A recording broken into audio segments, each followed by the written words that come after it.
Mari kita mulai kegiatan kuliah umum kita hari ini dengan membaca basmalah bersama-sama. Bismillahirrahmanirrahim. Semoga Allah mengaruniakan kita kemudahan untuk nanti memahami materi yang akan disampaikan oleh Dr. Noorlila binti Ahmad. Sebelumnya, mari kita panjatkan puji syukur kehadirat Allah Subhanahu wa Ta'ala yang atas limpahan rezeki dan rahmatnya kita bisa berkumpul dalam tempat ini dalam keadaan sehat. Juga kita curahkan sholawat kepada Rasul Muhammad SAW yang kita nantikan syafaatnya di hari akhir kelak. Dan selanjutnya terima kasih kepada Bapak Rektor, kemudian juga Kantor Urusan Internasional UNISSULA, kemudian Bapak Dekan dan Ibu Wakil Dekan 1 yang kebetulan hadir bersama kita pada siang hari ini, yaitu Ibu Titin Suprihatin. And of course, our distinguished guest lecturer today, Dr. Noorlila binti Ahmad from International Islamic University of Malaysia. I would like to extend a warm welcome towards Dr. Noorlila. How are you, Doctor? Alhamdulillah, I'm great. Thank you. I hope everyone here also in the great conditions. Yeah, thank you. Yes, thank you. We are so happy to have you here today, Dr. Noorlila, and we are going to learn so much from you, especially in educational psychology. And right now, we are with our students. They are in third year students, ya teman-teman semester. Second year student. Second year students. They are in the third semester, and they already took the educational psychology class last semester, and now they will, or maybe right now ya teman-teman, udah ngambil psikologi pendidikannya sekarang atau semester kemarin ya? Sekarang Ibu. Oh sekarang, oh oke. Okay.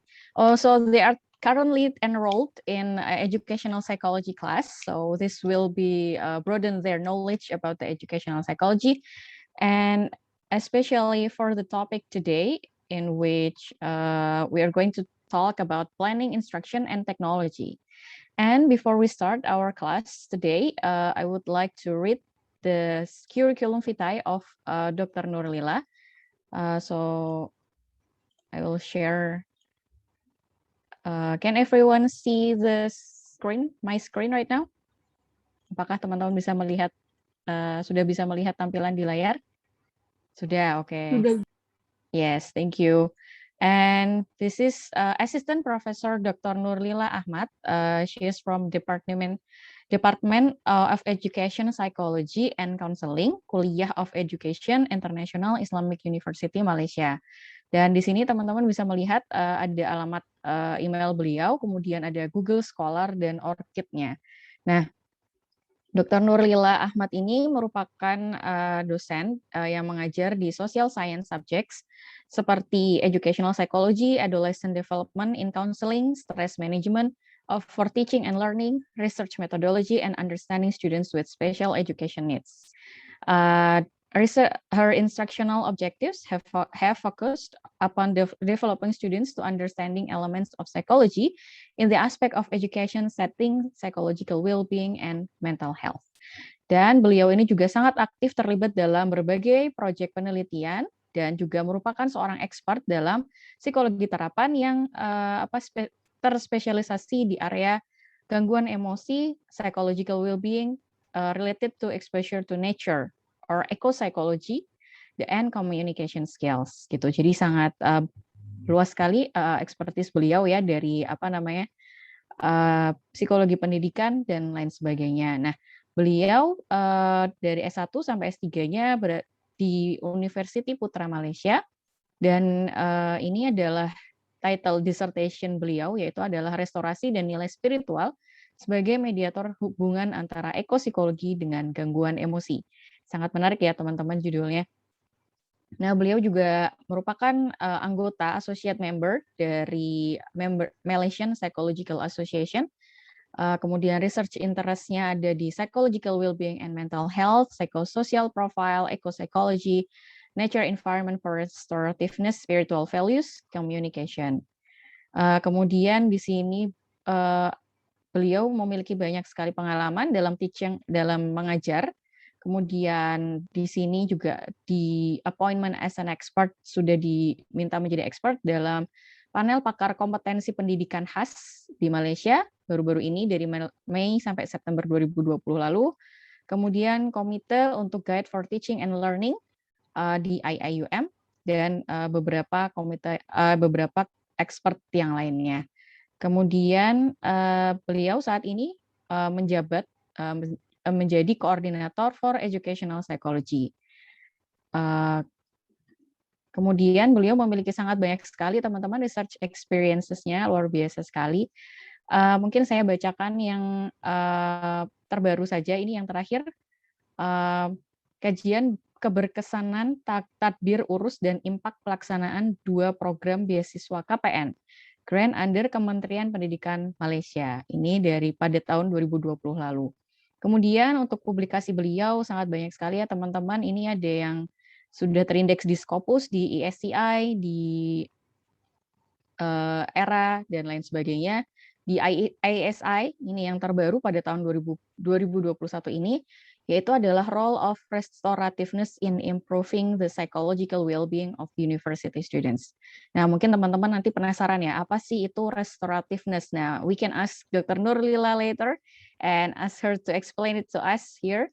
And yang tahun 2021 juga, ini juga sangat menarik teman-teman, yaitu tentang elucidating Japanese community engagement with Malaysian traditional music therapy approach for special needs children. Nah, beliau juga pernah penelitian tentang pendekatan terapi musik tradisional gitu kan untuk anak-anak dengan kebutuhan khusus gitu. Ini sangat menarik juga ya teman-teman. Jadi nanti teman-teman boleh sekali bertanya nanti ya sama beliau untuk sharing pengalaman.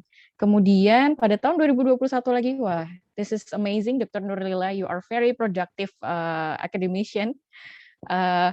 Beliau meneliti tentang exploring the dynamic changes between mothers and teenagers through family and school programs. Nah, ini juga menarik, dan pada tahun 2020 ini tentang prokrastinasi nih teman-teman, tentang menunda-nunda. Nah, ini tentang time perspectives as predictors of academic procrastination.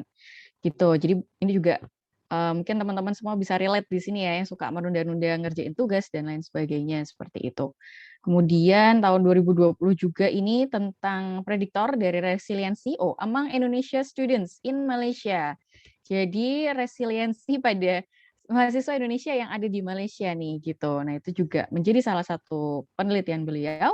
Kemudian lagi the mediating role of cognitive emotion regulation strategies in the development of social behavior among adolescents. Nah, ini tentang peran dari strategi meregulasi emosi secara kognitif gitu ya. Kemudian ada juga ini yang terindeks di Scopus, wah luar biasa juga ini, effectiveness of using a tracker chart to enhance willingness to communicate among ESL, English as a second language, learners in philosophical inquiry classroom discussion. Nah, ini juga sangat menarik teman-teman. Jadi luar biasa ya, di sini penelitian beliau ada sangat banyak sekali. Nah, di luar ini juga ada exhibition beliau. Di sini tentang word illumination on dyslexia gitu. Dyslexia adalah salah satu gangguan belajar ya, teman-teman. Kemudian ada book chapter juga atau apa namanya bab buku seperti itu. Kemudian di sini ada banyak sekali conferences dan seminars yang sudah dihadiri oleh Dr. Noorlila Ahmad. Mungkin tidak bisa saya bacakan satu persatu ya karena sangat banyak sekali. Kemudian ada student supervision, ada beliau juga sudah berpengalaman melakukan supervisi atau menjadi dosen pembimbing ini disertasi, kemudian master, dan sangat banyak sekali. Dan beliau di sana di IIUM mengajar adolescent development in counseling, educational psychology, stress management for teaching and learning, research methodology, and action research gitu. Nah, kurang lebih seperti itu ya teman-teman pengenalan dari Dr. Noorlila Ahmad. Nanti kita akan dengarkan secara langsung pemaparan beliau pada hari ini, terutama tentang tadi yaitu tentang planning and instruction. So stop the screen share. Dr. Noorlila, will you deliver the lecture in English or in Malayu language? Thank you, Miss Diana. Can I mix Malay and English as well? Okay, it's okay. All right. Okay, fine. Okay, I will help you to translate some of them since maybe many of our students, it's hard for them to understand the English. So Okay, I fine. will help you to maybe after some after you deliver some of the materials, then I can give the students some of the summaries or something so they can understand better. If I talk in Malay, bahasa Malaysia, they can fully understand in bahasa Malaysia? I'm not sure. Not sure. Okay, never mind. We try to make simplified in terms of English and also simplified in terms of bahasa Malaysia. Okay. Okay, dokter. Or else I will think in Indonesia's word because I also watch Okay. movie. Oh, okay. The drama, Indonesian drama here, right? So Okay. there's also a lot of Indonesians, community or people come here and work here, right? So sometimes I will Okay. catch the words too, right? Okay. So Okay. if I'm wrong, please do correct me, okay? Okay, thank you Dr. Alright. Noorlila. So Okay. teman-teman, Dr. Noorlila akan deliver materinya dengan campuran bahasa Inggris dan bahasa Melayu dan bahasa Indonesia karena tadi beliau mengatakan bahwa beliau juga di Indonesia, di Malaysia itu ada beberapa drama Indonesia gitu ya, dan juga ada banyak orang Indonesia yang bekerja di sana sehingga beliau juga mungkin sedikit mengenal kata-kata bahasa Indonesia seperti itu. Okay, without further ado, the time is yours, Dr. Noorlila. All right. Right. Such a great and long explanation about me. I'm so thankful and would like to say thank you so much. Before that, let me start my session. Firstly, I would like to say Assalamualaikum warahmatullahi wabarakatuh. And Alhamdulillah, Allah telah rezekikan saya untuk mengajar di sini, untuk bertemu dengan orang yang di luar daripada negara saya and meet a new people. Right, it's all rezeki daripada Allah, right?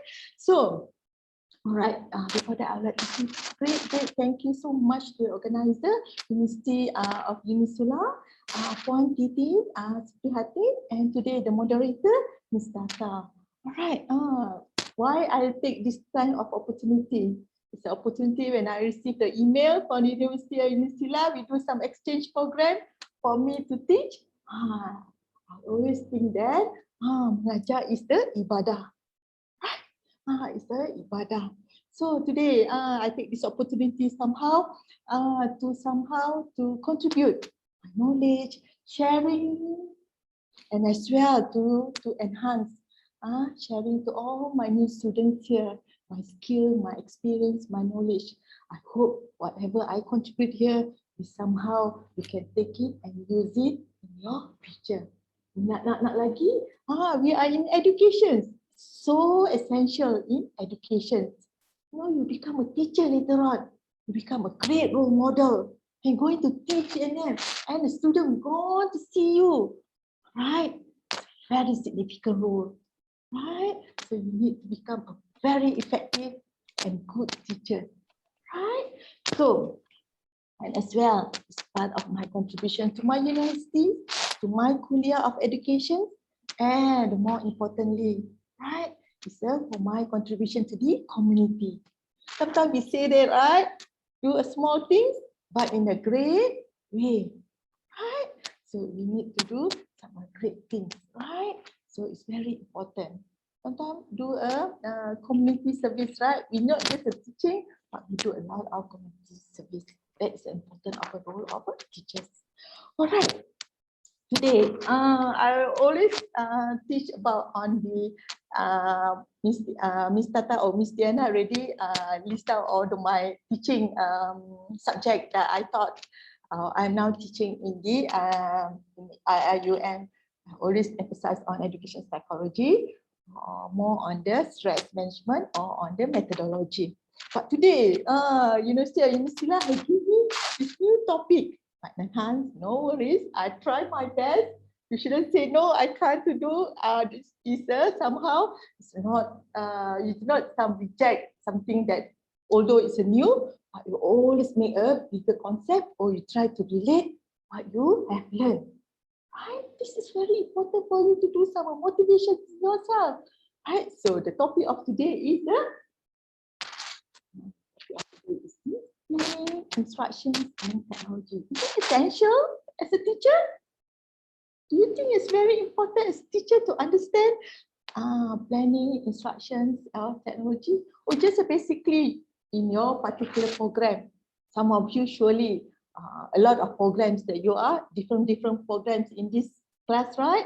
So, but you have learned across all the program, you must learn education psychology because you are a teacher.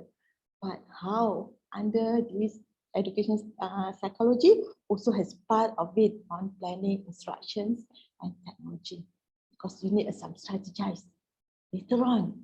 And now moreover, we are in the ICT technology world. We are now, maybe I'm already 50 plus already, right? So I'm not that generation. I'm migrating generations in terms of the technology. But some of you already live in it. You are the generations of who born in that generation. They say that you are a square generation. We call you a digital generation because you born on it. But you have that values of knowledge already, existence knowledge already. As for me, we need to work hard, right? For my generation. So there's a gap of generations. That's why some old teachers in the school, sometimes the readiness is not there in terms of technology. You need to catch up a lot. But anyhow, it's always out you, your self-motivations, your determinations, your self-improvisations that you need to cater the needs of the now generations. Okay, let me show my slide. Okay, somehow if I now do some presentation, you want to say something to me or you want to ask questions, please do so. I will stop the my lecture. We do some discussions. Okay, it's not going to be a talk and talk. I'm always giving the deliberation, giving the information, but I want you all also contribute. This is the way how. Although we just do it in the setting of digital, you can only see the half of it, right? Here until here, right? You cannot see the whole picture because it's very essential. You are in the classroom to be an observer. People are observing you, you also need to observe your students. But now in the digital, how police? So how you were supposed to see the whole non-verbal of your students? It's very difficult. But you must somehow take of it or learn or to have to ready with kind of circumstances. Not so worry. Let me, because I never use Zoom for my teaching. I use Google Meet. It's much easier for me because all nowadays there's a lot of technology. We learn about technology today, but there's a lot of platform. Google Meet, there's a Zoom, there's a MS Team. Sometimes I only master one is Google Meet, Google, because I have a lot of, we can use a lot of features in Google. So I'm so familiar of Google. If I somehow have trouble in Zoom, please bear on it, okay? All right, let me share.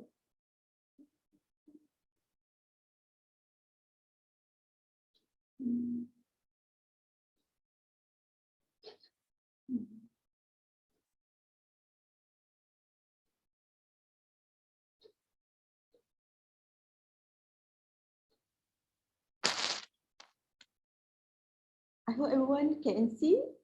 Yes, I can see it. Okay, great. Dr. Alhamdulillah, Alhamdulillah. I always afraid, no, when before the start the class for today, I said, oh, please do not make any error for me. No, this is normal for the teachers as well, right? That's why you need to be prepared. Sometimes you need to be confident. Because everybody here, I saw you what 130 something, 50 something, right? I was told about 150 students will come in, and there's a 300 eyes like watching me, right? So I hope that I didn't submit any error. But error is very important too. If we don't make mistake, how am I supposed to learn, right? You are encouraged sometimes to make mistake too. From there, you can learn. Right? They call it what? Did you learn in education psychology? What did you say? What it mean if you make error?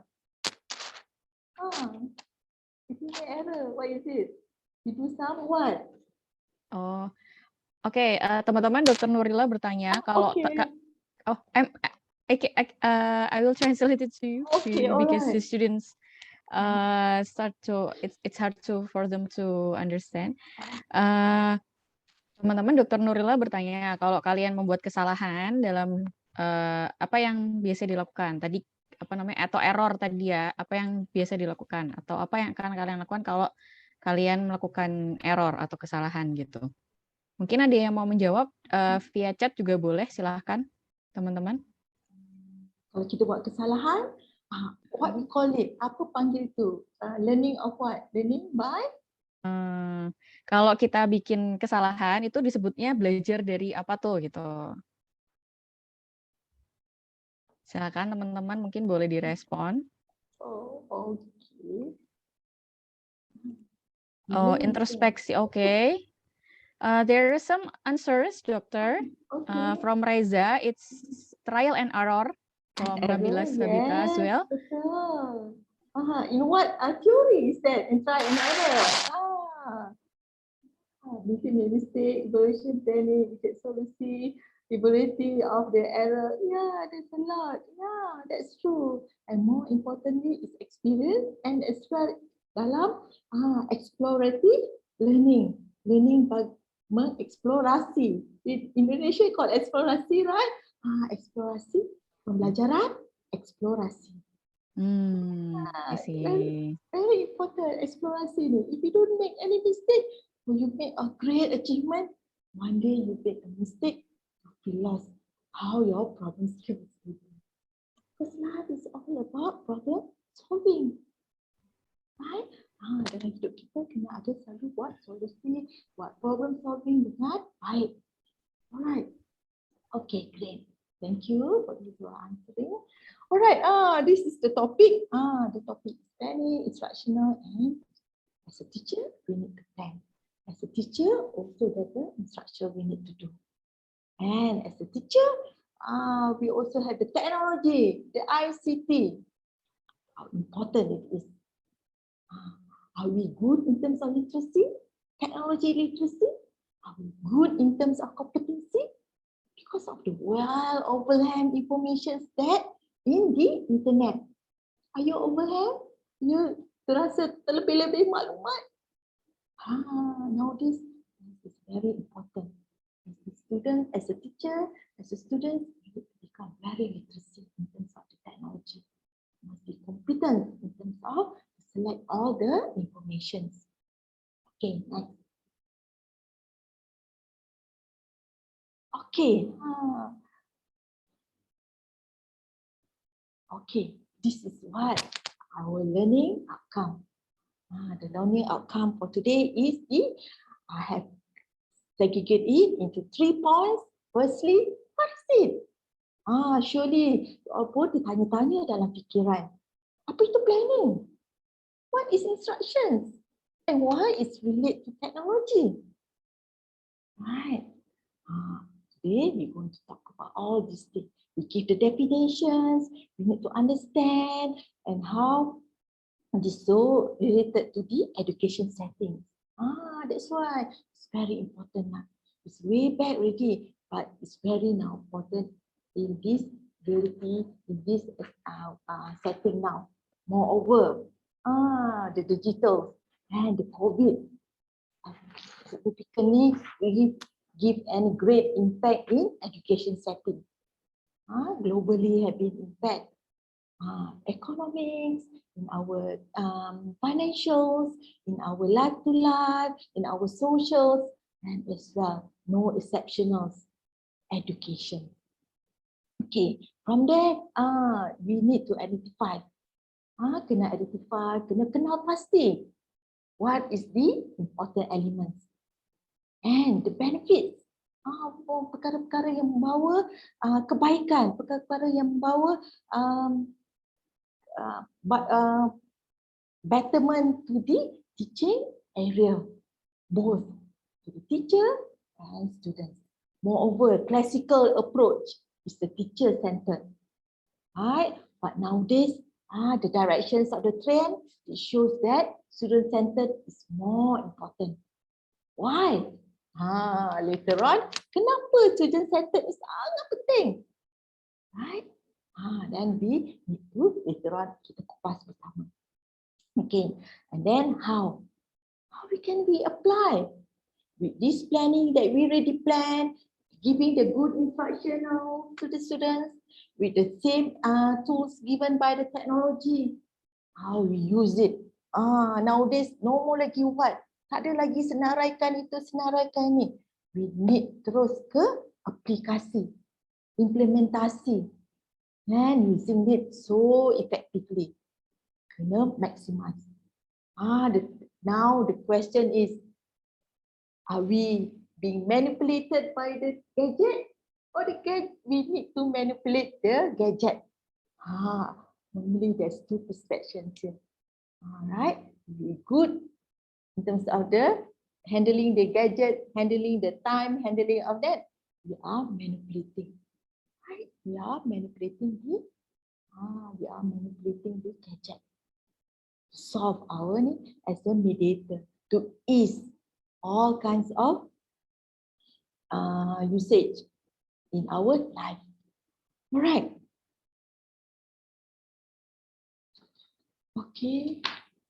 All right. In general, before anyhow, we must also talk about the definition. What is planning and instruction strategies?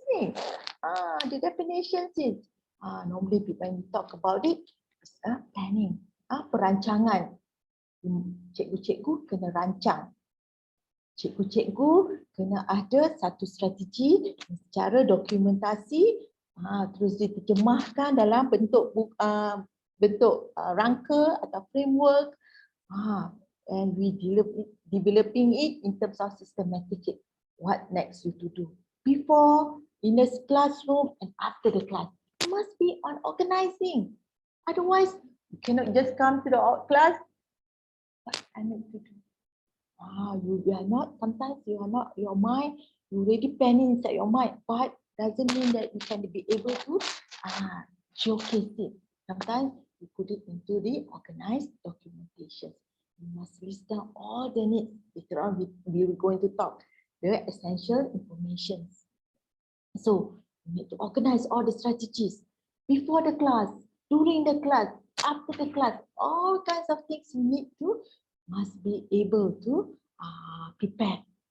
That's why planning is give the instructors to be more confident. Right?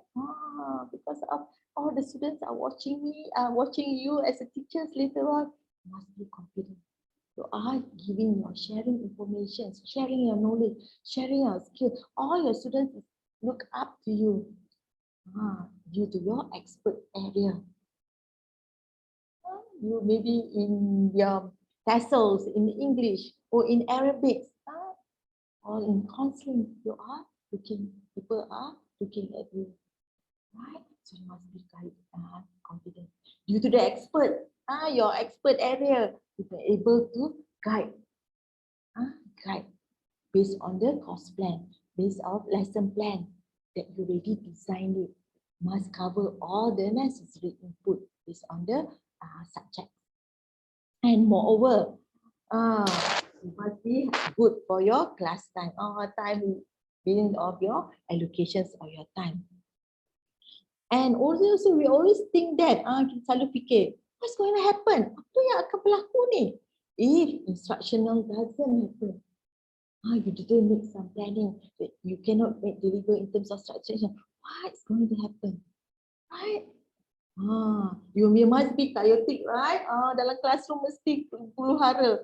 And moreover, if you are in the student secondary schools or primary schools, there's about 30, 40 students. How you want to handle it if you don't make some proper, right? So surely they'll be chaotic, right? Sometimes might be boring too, right? Boring. So you must have some of motivations. You must be giving a good perceptions. At the end of it, if there's a good planning, good instruction strategy, it showcase well-being of yourself. Right? Cikgu-cikgu before nak tu kena ada readiness. Nanti at the end of it, if you didn't plan well, you sendiri akan rasa macam tertekan. You feel so stressed, right?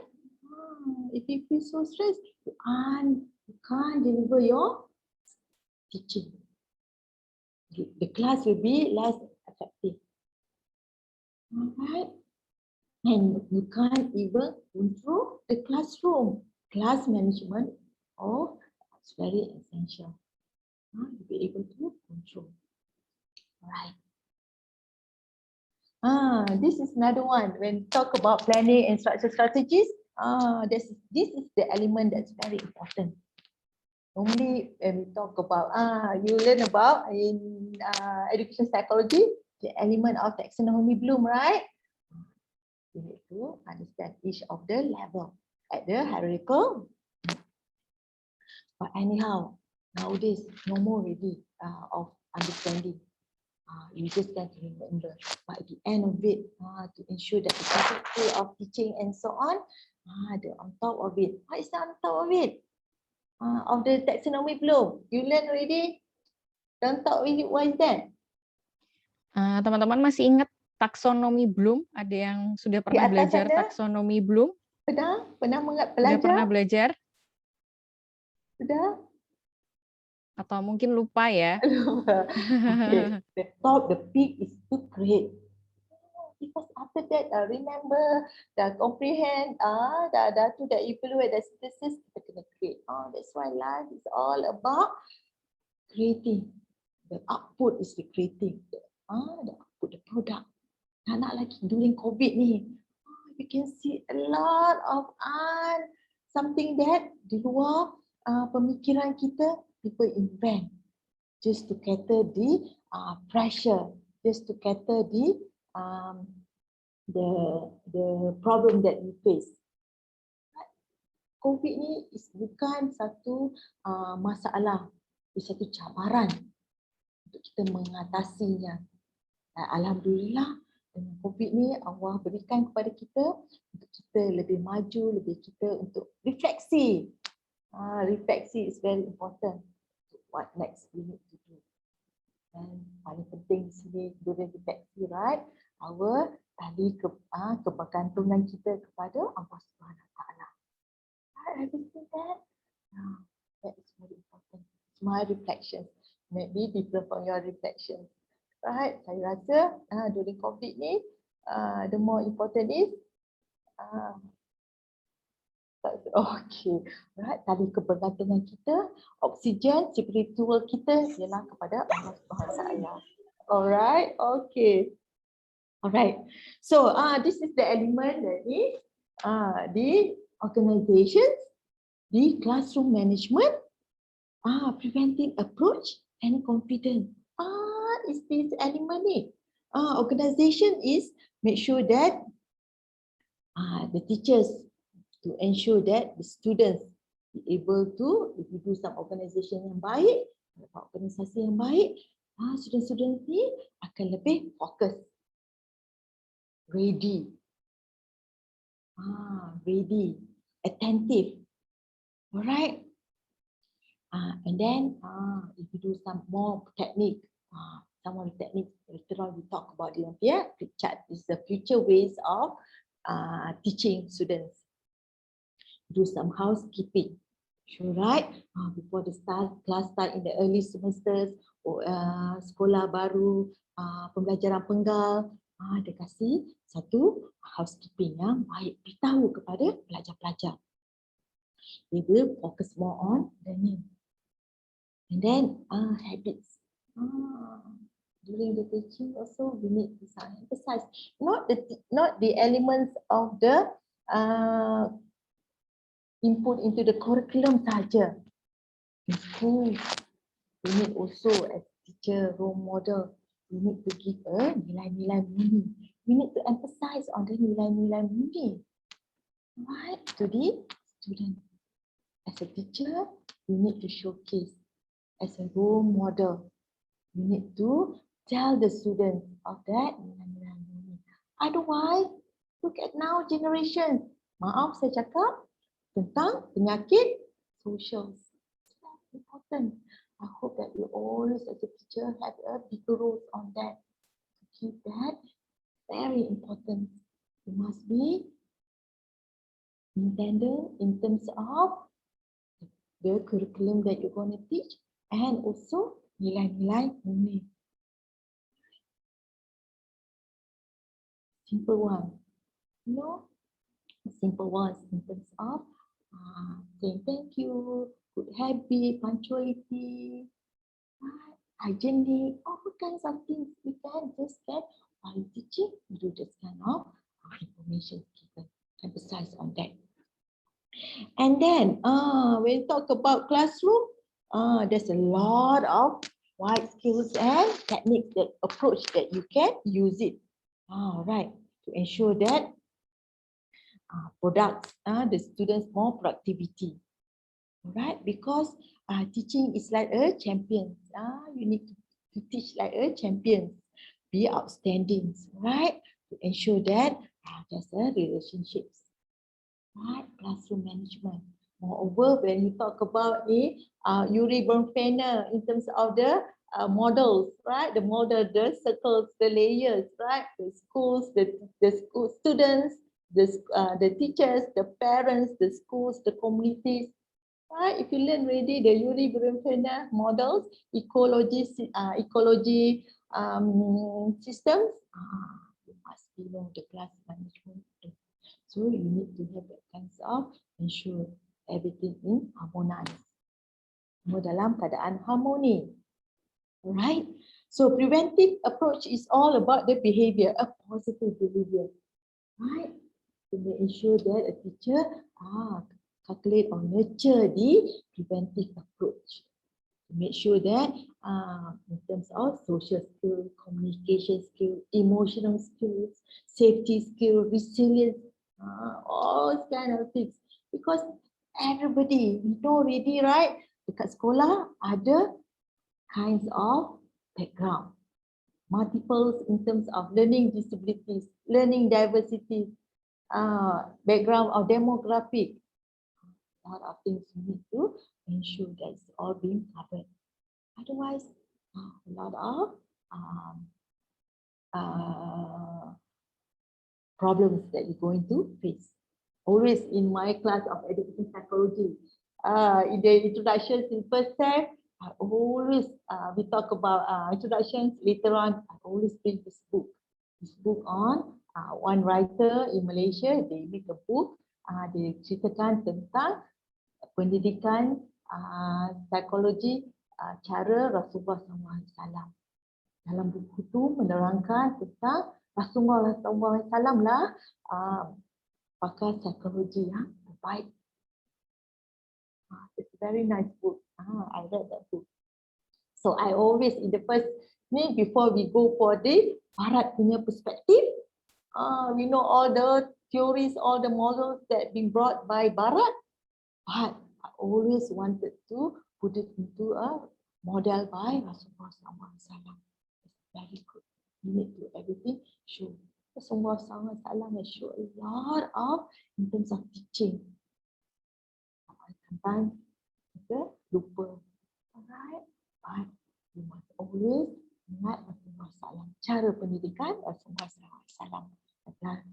Rasulullah SAW datang mengajar kita untuk membaiki, untuk mengatasi permasalahan, masalah akhlak. Right? Very good. But Barat has put it into the documentation, put it into the empirical evidence. Rasulullah SAW put it Al-Quran dengan sirah-sirah yang diberikan. Right? Okay, so in confidence, as I mentioned already, cikgu-cikgu kena tunjukkan confidence yang tinggi. Alright, so make sure that readiness to ensure that they can deliver effectiveness in terms of their teaching.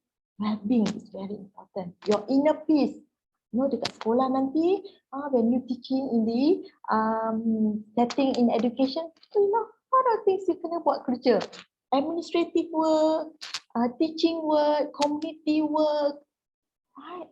And if you are, and then somehow you have roles in school roles, at home, schools you have 40 students, kat rumah ada anak-anak lagi, and how you be able to balance work-life balance. It's very important. Because kalau you sendiri tak rasa stress, burnout, tension, then how you supposed to deliver your task? So the well-being is very important. Be prepared. Selalu observe the students. Alright, and one more thing. I always emphasize it. Your body language. Right, important ni. The power of language ni. Kenapa penting sangat ni? Right, because people tengok how you posing, how you're kat muka ni ada lebih daripada, look at the emoticon. Ada berapa emoticon ni? Lebih pada 40-50, right? See, face can give some impressions. The body language. Okay, the rules. Show your strengths and always relax and calm. Just relax. You need to have to shout. Tak perlu nak marah-marah. Tak perlu nak jerit-jerit. But you need just to have just relax and calm. Alright. Tadi siapa? I saw Isa wanted to raise their hand. You want to say something, Isa? Sorry. I saw someone raise their hand. You want to say something? Tadi Isneni mengangkat tangan. Yeah. You want to nak bercakap, nak tanya apa-apa? Oh, maybe she just accidentally pushed Okay. No. I'm so sorry, Doctor. All right, no worries. You want to say something, you can raise and ask me now. All right? No worries. It cannot be like, sometimes they say that in bahasa Malaysia, they kata, jangan syok sendiri. How to say it in bahasa Indonesia? Jangan syok sendiri. Cikgu-cikgu jangan syok sendiri bercakap. How to say Jangan bingung sendiri. Oh, jangan Mungkin, bingung Dokter. sendiri. Okay. Alright, yeah. Kita, because of this one-way communications, I cannot see your face. I cannot see, right, during the online digital. That's why they say that cikgu-cikgu or the lecturer jangan syok sendiri, right? But then, this is the way of the method. But if there is someone want to raise or to say something, just stop me and I'll be assist you. All right. All right. When we talk about planning and strategies, as I mentioned earlier, we say that there's a planning. What we need to do before the class, during the class, and after the class. Why these things are important, right? You need to somehow identify the learning. Plan the specific learning activities. Nowadays, somehow, no more already giving lecture. Later on, you already know the information, you already plan what sort of activities that I need to give. To the students, the one who give the activities, or I need to create some activities for students to somehow solve it. All right? This kind of thing. Moreover, there's a lot, thousands in the internet, right? The YouTube, the TikTok. All right, using your technology, the TikTok, all kinds of things that can use as activities. All right, the assessment. Assessment, what sort of assessments, right? Formative or formative assessments, and then you prepare the rubrics. All the teachers need to, if you are in the universities, need to prepare the rubrics to make the students achieve. This is the criteria that I need for the assignment. What's the score? Okay, all the things that you need to understand the rubrics. The sequence of the lesson, right? From beginning, introductions, the learning outcomes, the body of it that you're going to touch about it, some questions that you're going to raise it, and the reflection. What is the reflection? The whole topic, what the students have understand based on the learning outcomes that you have signed it. Create a realistic timeline. Very important. If the time is about 1.5 hours, you need to somehow cater the slides of 1.5 hours, right? And do some sharing sessions. And then therefore, lesson called closure. How you want to, somehow you want to give the activities or you want to pose the questions, let them think about that. Right? Always in the in your mind. All right. So you must have the clear and momotic language. Dan bahasa yang digunakan. Kalau kita mengajar sekolah rendah, kita tak boleh guna bahasa yang sangat tinggi. Guna yang bahasa yang faham. Kita tengok, we call it madu'u kita ataupun murid-murid kita. Alright. Highlight to the students what they can achieve atau tak boleh. However, there's always ada masalah during the before how we must be some selective in terms of the information on the planning that kita nak. During the class ni, during class you share the lesson plan. It's very important. Ready prepare, you show the lesson plan to your students. To make sure that dengan harapan mereka be engaged. If you don't say that, you didn't give a clear the whole semesters or the whole informations, it's very difficult for you to for the student to understand what is our program. Kita belajar tentang apa ya, sampai week 1 sampai week 12 ataupun ni satu penggang ni kita belajar apa ya. You must prior of that kena kasih inform them all particular topics in week, respective week, right? To ensure that they already prepared, right? All the slides given you already give in advance. Later on, in the class, prior to any classes, they say that I already give slides. You do now on sharing. You do some activities. It's very important. After the class, do some reflections on what has worked well and why. Why you have to done it differently. As we do some reflections, there's a lot of model. All right, ada model-model dalam education psychology. Cara-cara nak buat refleksi. I thought that you have learning. Okay, you can do some explorative learning to check on the cara effective of learning or model yang kita boleh bersandarkan tentang model tu. Alright, and then you can ask the students to make some revisations, make the students to do some linkaging from this concept to that concept. You can do some drafting, right? All these kinds of things is the technique. Very important. Alright. Yes. This is a deep planning, planning of the instructional strategies. This is the circles. Scholars have shown that a lot of steps is needed when you planning or instruction strategies. They put it into I got it from this website. They say that this is the 9 elements on instruction. You must gain attention. Gain attention from the student. This technique menarik perhatian.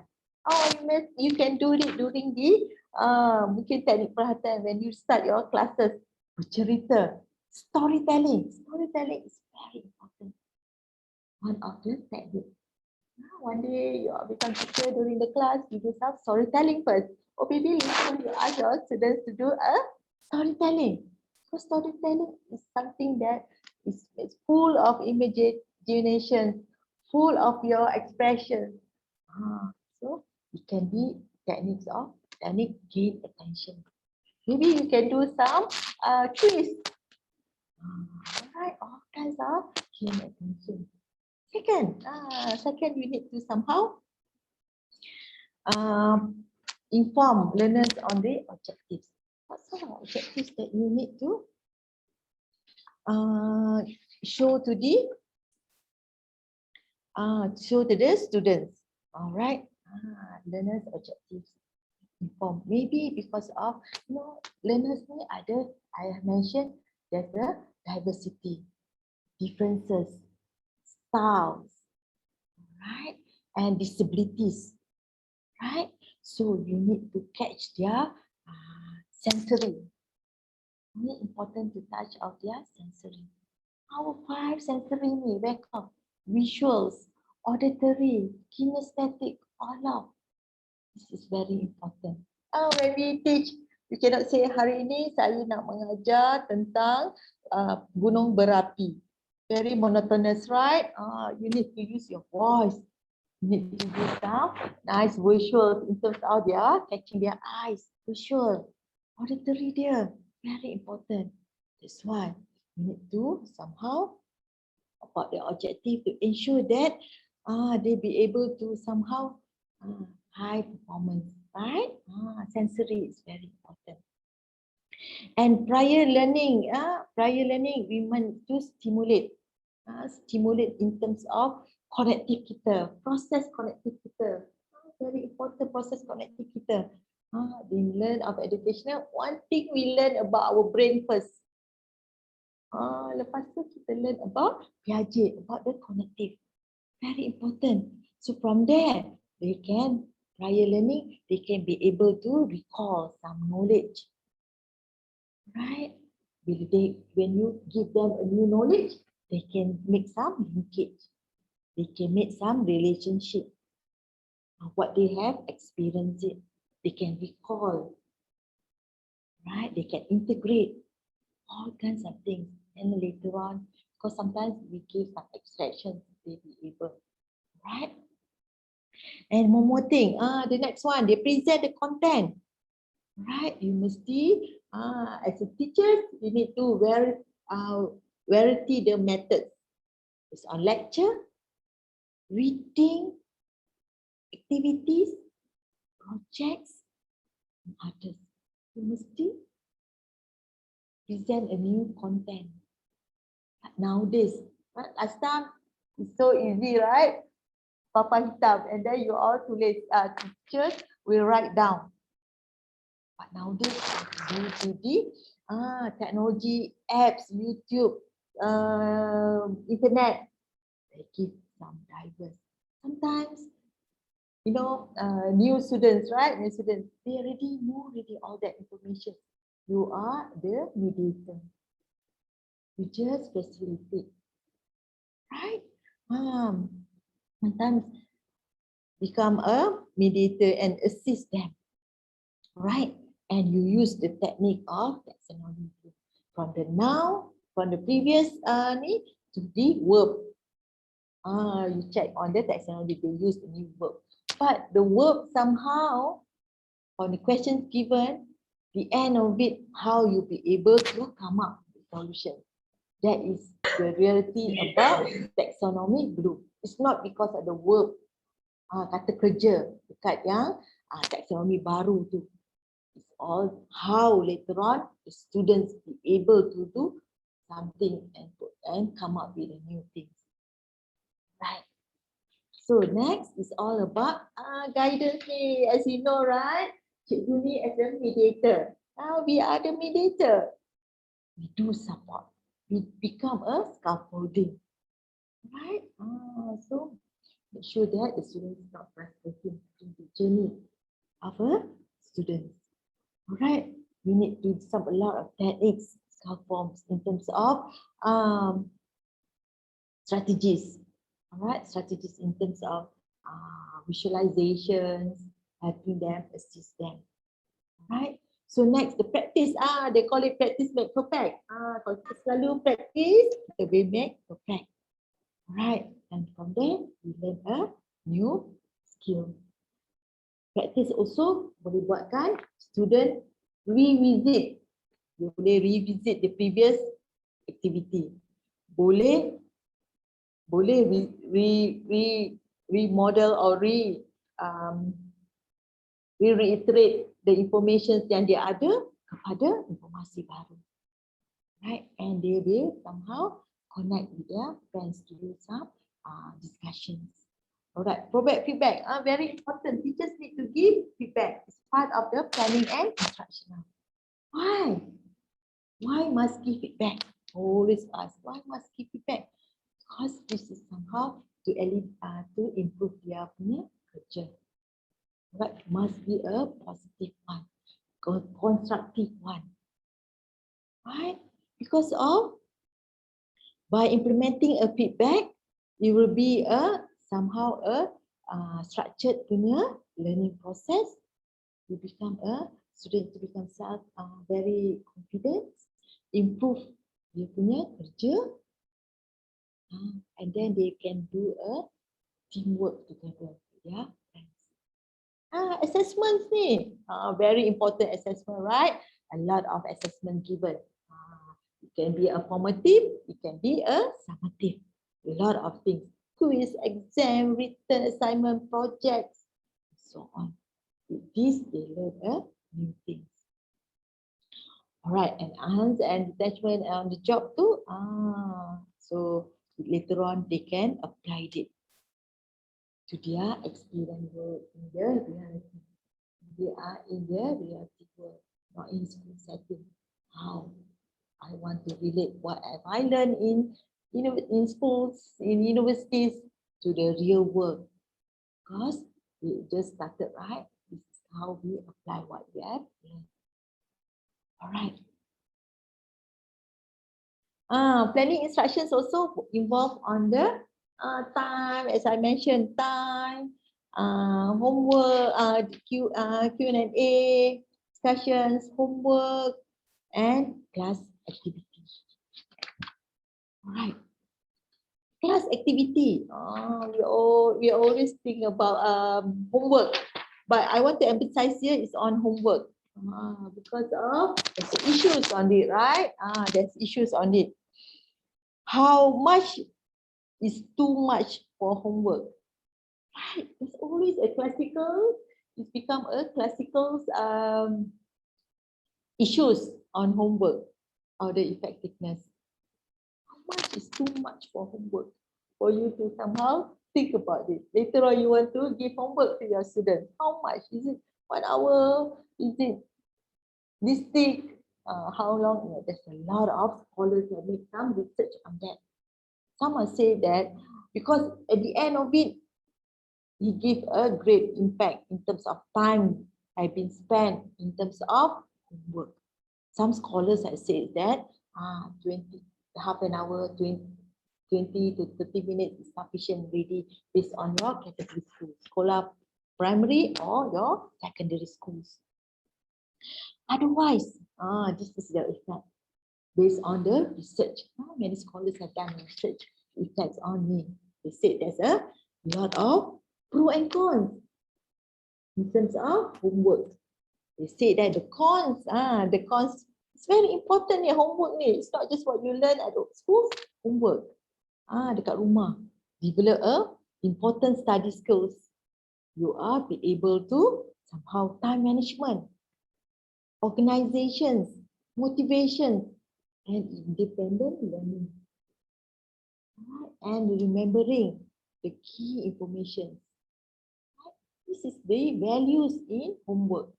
But scholars have shown the negative effects. The negative effects of homework is, they say that it will be rise, overwhelm in terms of unnecessary stress to the students. Because of spending of time, taking their play time, taking of their social time, right? They become overloaded and increase difficult in terms of their psychological. When there's an effect on your psychological, of course, it will transform in terms of your behavior. That's why it comes out connective, it comes out your effective. At the end of it, your behavior, they showcase in terms of your behavior due to the overloaded of the homework. But as a teacher, what you need to do? This is something for you to ponder. And think about it. All right. As a teacher, later on you become a new generations teaching, you need to ponder these kinds of things. All right, I leave that kind of questions to you. All right, next. This is when we talk about the shift. We know the structure now. There's a two element in terms of teacher-centered and learner-centered. What is this? What is a teacher-centered? There's a lot of people talk about a definition in terms of teacher-centered. Right. Where on the teacher-centered they call it student put all their focus on the teachers talk while student listen saja. Right? And teachers role hanya pass all the information saja. Dalam kepala otak cikgu tu, dalam minda dia, dia pass all the information saja. This is what I need. I have to follow the curriculum. I need to pass all the information. That is teacher-centered. It's always one-to-one direct approach and based on the book. Right. It's a classroom. The layout. Maybe the layout nowadays, right? So nowadays there's a lot of research on the way of sitting arrangement, layout in the classroom. But last time it was on the street punya setting. Is that giving impact with the old one, traditional one, and the new one, and the chalkboard? Is it necessary now? And then this is all the benefits. It's all about the expert knowledge. You are the teacher. You are expert in what you're going to teach. Okay? Extend it to your student. But research more and research more. It shows that the teaching approach is not that required anymore. We need to somehow shift the paradigm. We need to change the views nowadays due to the technology that we have, due to this generation gap that we have. Last time I was from the generation Y. Before that, baby boom. Now generation Z. Your generation Z has a characteristic different. So now the characteristics that millennium generations have a lot of characteristics. So now we need to shift it into the perspective of learner-centered. All right. No more already. From the teachers to we need to be more individual. Right? The individual in terms of they be able to learn their own because ready built. Right? Because of the consumptions of the food, your SES, your family, socio-economic, your background, it's all there. So that's why the generation characteristics is different. Right, the reflections, they can do their own reflections between the current and the future. They'll be able to do some reflections. And then monotonous, not appropriate already. Right? No more teaching style, no more discussions ready. So they be able to learn more diverse. Right? Because life is about problem skills. Problem solving skills is a choice. You'll be able to be confident. You're able to be independent. You'll be able to tackle the problems. You become more resilient. You have views, perspective, and imagination. Very good. You must see ada imaginasi yang tinggi. That's why learner-centered, we give responsibility to the student. On that, they have designed it the student structure. Learner to the instructor, learner to the content, learner to self, learner to the learner, their peers, to their peers. So this is in the center. In the center, this is the one that we want to achieve. Very important. Involve. We should need these kinds of learners to instructor, learner to content, self, and learner to learner. We'll be able to achieve through interactive learning, through this technology, through to this all kinds of bahan alat bantu pengajar. A lot of bahan alat bantu pengajar. Group work, and we do some brainstorming, do discussions. Nowadays students know how to do webinar, right? Webinar, do some discussions. You can do role playing, do some projects, webinar, hold a webinar, or hold the activities in schools. All kinds of activities in schools. So these kinds of things. We can with the centered design. We can communicate as the instructor, as a teacher, as a mediator. We learn the content that we need to finish or we need to come out. We reflect on ourselves. And we do some collaborative interact with your friends. This is the principles. Principles of the success to be a centered learning. The more successful. It's all about meta cognition. You learn about meta cognitions, right? Thinking, overthinking. Thinking, overthinking is a process of thinking about one thinking to the and the process of learning. Meta is the beyond already. Cognitive is the thinking process. It creates new knowledgeable ideas. Very important, our connectiveness. It says that our mind is a beautiful garden. Either you want to, and your thoughts. Your thought is a seed, benih, your thoughts. And either you want to grow a flower or you want to grow a weed. Right, that's why kita kena jaga otak kita dan minda kita. Very important, right? To create a new knowledgeable ideas, make connections, processing, exploration, perception, ability. All this kind is under cognitive factors. It's very important. And effective, your motivational. Based on that, it will be create your thoughts, your beliefs, your goals, your expectations. Motivation is very important to the student. A lot of ways how to motivate students. And the socials, family, study, social interactions, attitude, social support, self-esteem. These kinds of socials must be there to ensure that the success of the students' learning. And at the end of it is the individual differences. I already mentioned about the individuals. How to apply it? Study strategies and learning approach, socials, a lot of things that you need to somehow make sure this element is a successful learning for a student. Okay. For the motivations, I always want to emphasize on motivation. Because with motivation, there's a room for the students to feel self-belonging, self-acceptance during the journey as a student. Right. Give a sense of control to the student. Give more responsibility. All right. Offer rewards. Offer rewards. Give responsibilities. Offer rewards. Build a good cooperation among students. Give praise. Sometimes you need praise. People love being praised.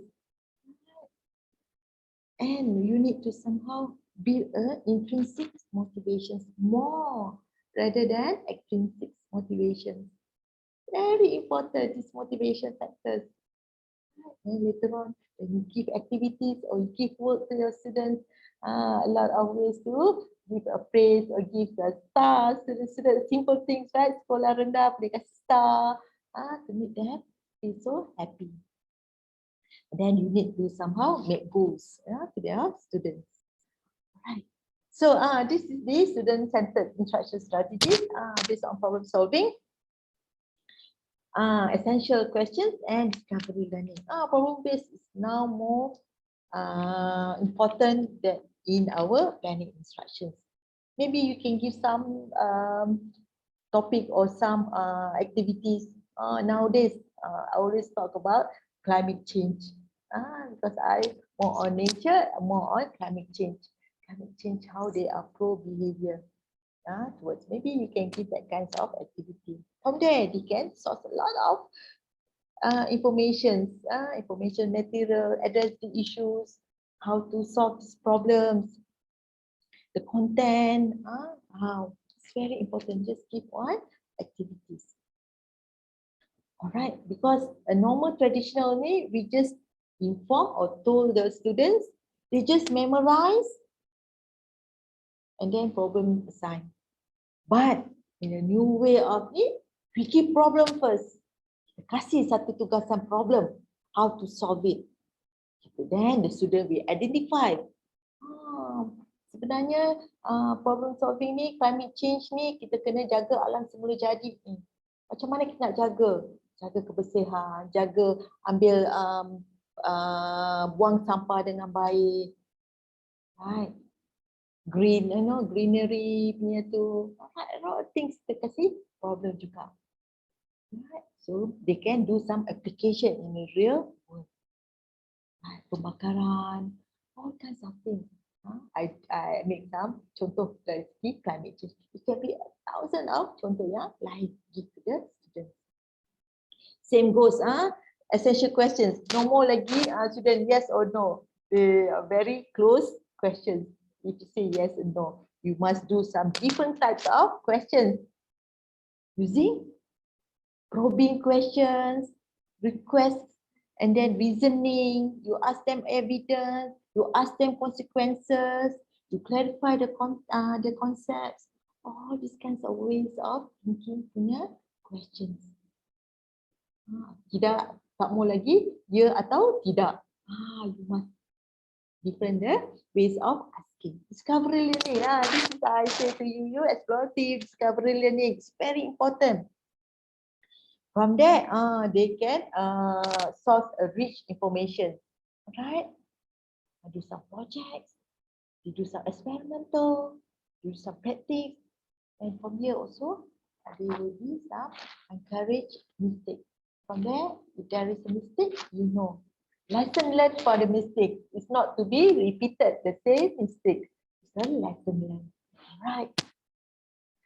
This is what we say that when we talk about focus ni, this is the questions that always in teacher's mind on the transitions of this successful to this students centered.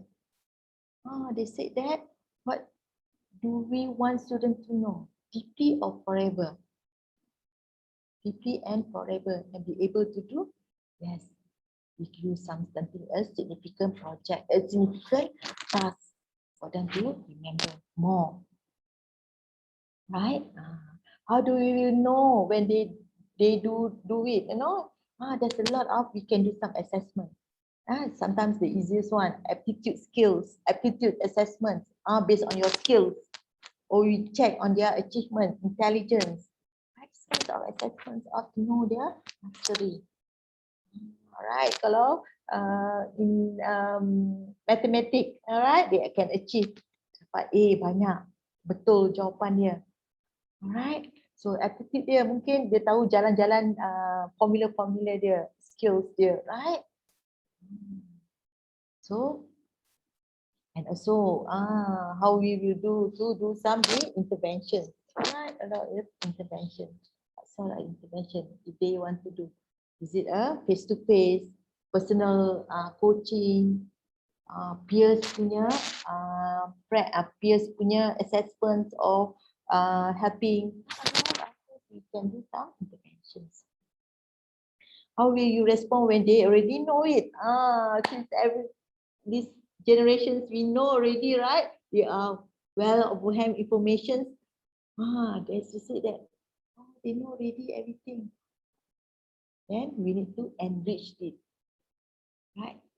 Due to the readily information, maybe you can somehow ask them, enrich them in terms of certain project. Make sure that they know, although you already know how to become. I mentioned literacy and competency. Literacy in terms of media, literacy in terms of technology, literacy of the gadget. It's very important to enrich that and make sure that they'll be able to master it. So next, now we talk about this technology. Technology, we know already, right? The connections of planning and strategy, and in this 21st century, there's no denying in terms of to connect it with technology integrations and education. This is all the the types that we have. The objective is just to ensure that it's just a tools, make the teaching interesting and engaging. right? Because it's embedded in terms of all your sensory, all kinds of colors di situ, all kinds of visuals in terms of gambar-gambar, right? That kind of, sometimes you embedded in terms of auditory, bunyi-bunyi, sounds, very interesting, right? This is, I know, maybe in future, right, they come embedded with your smell. Might never know. One day we have to somehow do some imaginations, right?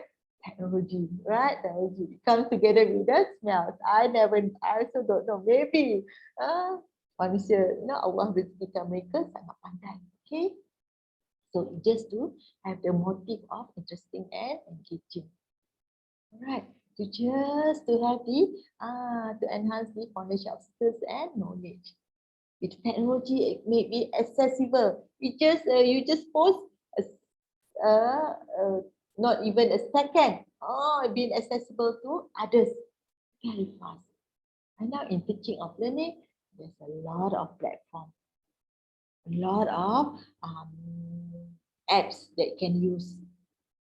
And people get Google Classroom, Fabright, and then Zoom, and then MS Team, all can be accessible and available despite of the distance. Now you are in Indonesia, I'm in Malaysia. We are together at the same time and we will communicate instantly, right? So it's a support. It's just a support, all right? And a meaningful activities, very meaningful, and people are so attractive to that, right? With the component of active learning, participants, it's all kinds of. This is the integration. They say that they will develop new skills like learning tools, information and educational resources. They can track the learner progress. Right. In education, I'm using a Google Classroom. I can track the students who has not registered late coming to the class, who are not sending the assignments, who are not or activities. When I give the activities, who are not submitting the activities, I can track their progress. And when they post their assignment, I can give feedback to the student. This is all good. The simultaneous technology and education to ease and support. Right? And moreover, the graphic, I say you touch our sensory. Sensory is very important. By observing, by viewing, right? And can you somehow do connections of their experience and knowledge, existence knowledge. Very important. That's why it's fun. Right? It's fun. This technology is actually fun. But due to too long at the screen, research have been shown that you can get fatigue. Fatigue in bahasa Malaysia, they call it keletihan. Keletihan minda, keletihan badan. So that is the consequences of too long in the screen. So you need to work on balance. All right. That's why this is the advantages and disadvantages. Everything must have a pro and con. Advantages and disadvantages. Right. Disadvantages is the different ways to meet the curriculum. The curriculum goals. That's all to ensure that. Right. And then to somehow teaching process shared. Okay. The advantages is too much. You have too much information sampai tak tahu nak pilih yang mana satu betul, yang mana satu salah. And moreover in social media nowadays, entah we say that yang betul itu salah, yang salah itu betul. It's very scary nowadays in this situation. Alright, you emphasize more on information rather than you investigate. You take your information, but you didn't find the truth. Betul ke informasi ni? Is it correct? Is it been investigated? Is it been researched? Is it this data about this findings research? Is it correct? they done the research, more research on that. We need to investigate. That's why dalam Islam pun dah cakap, right, kita kena cari maklumat tu, kena siasat dahulu. Right, siasat dahulu. And then replacement of hands-on experience, right? Semua pun buat online. Right. Are they going to replace the teacher roles? This is another somehow some for you to ponder. Is it too much technology integrations will replace the teacher's role? Is it necessary teachers to be existent? That's a question for you to ponder. But anyhow, the advantages of technology integrations ni as a tools to bring change in the learning and teaching process ni, one of the in Malaysia, in Universitas Malaysia, when I learned there in my university, when I doing my degree, my master and my PhD, they already set up they call it Putra Future Classroom. Whereby dalam classroom tu, all kinds of technologies, all kinds of gadget, they learn in terms of collaborative, they learn gamification, they learn demonstrating, they using AR, augmentation reality, a lot of learning using this technology. It's on the subject that we going to learn. This is another way to have a diverse learning and teaching. This is on reflections before I end my class. Reflections for you to somehow, your education experiences. How have teachers used and applied technology during their teaching and learning lessons? To ask questions about this thing as well. How COVID-19 give a great significant impact. Gives a significant impact during teaching and learning. What are the current and future trends and approach of this teaching and learning? These kinds of questions, when we talk about technology integrations, education, planning, instructional, all these things is staying in our mind. How are we going to solve the problems? This is very important. So there's a lot of questions. Okay.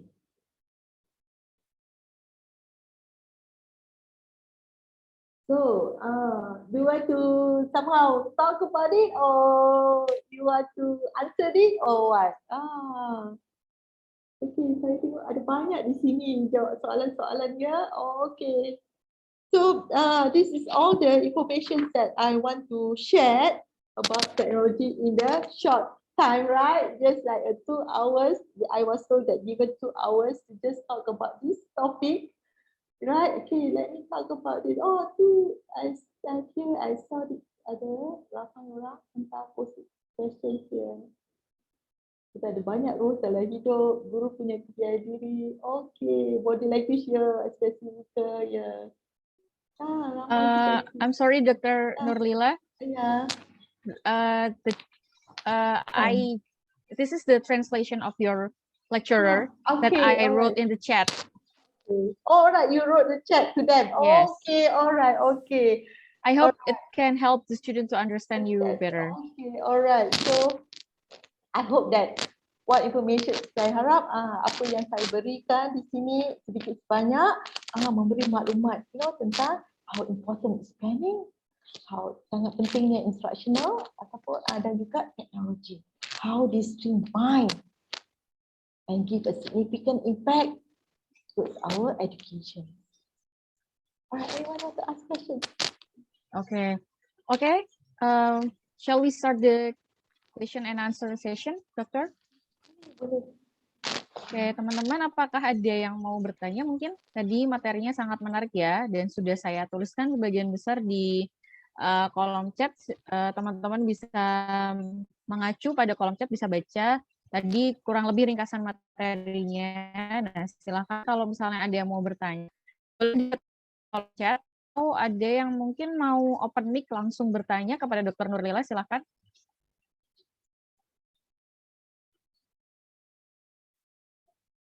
boleh tanya dalam bahasa Indonesia, saya faham. Oke. Boleh tanya dalam Oh, bahasa Indonesia aja katanya, karena beliau bisa memahami. Oke, silakan teman-teman kalau ada yang mau bertanya.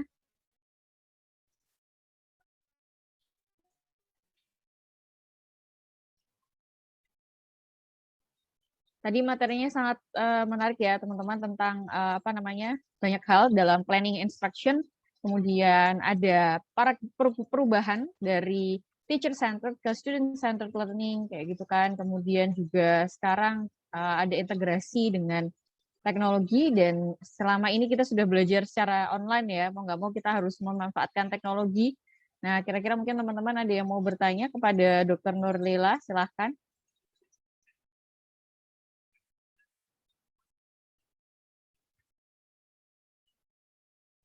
Borang tak nak tanya.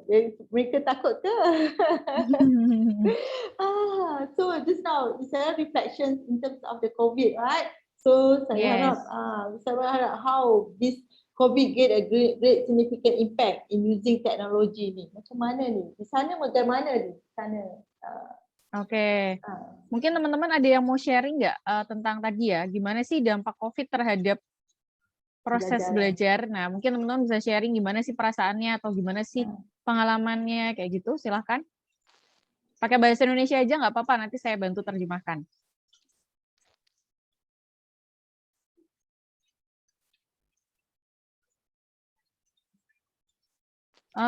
We have one question, dokter. Ada satu pertanyaan. Oh, ada 2 pertanyaan sekarang. 3. Oh, oke. There are 3 questions from our students. Yang pertama dari Primodianka, izin bertanya, Bu, how we learn teaching and learning perspective change? Maybe you can answer that, Dr. Noorlila.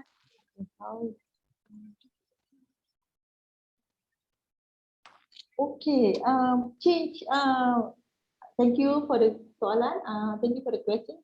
In terms of change, how we learn teaching and in perspective of change in terms of the teachers or the students, right?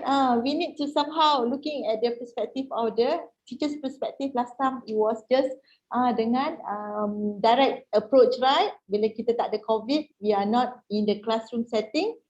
We need to somehow direct approach, talk and talk, and as well they using this just transmit the information based on your experts of your knowledge, and then teachers student listens whatever teacher has said.